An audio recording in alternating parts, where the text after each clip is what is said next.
Matagumpay na nalansag ng mga operatiba ng Criminal Investigation and Detection Group ang isang talamak na operasyon ng fuel siphoning o paihi sa Bawan, Batangas, nagresulta sa pagkakadakip ng 3 sospek na kinilalang sila alias Mar, Win at Boy.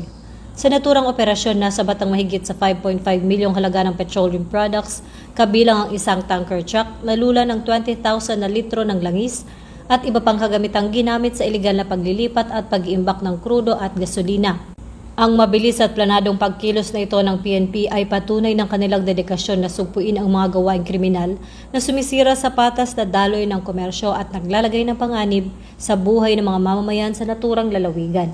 Ang pagsabog ng ganitong uri ng sindikato ay bahagi ng mas malawak na adhikain ng pambansang pulisya na siguruhin ang kaayusan at kaligtasan ng bansa sa pamamagitan ng tapat at mabilis na serbisyong nararamdaman ng bawat Pilipino. Nananawagan naman ang PNP sa publiko na manatiling mapagmatsyag at huwag mag-atubiling iulat ang anumang kahina-hinalang aktibidad sa kanilang komunidad, lalo na ang mga ilegal na bodega ng langis na maaaring magdulot ng sunog o sakuna.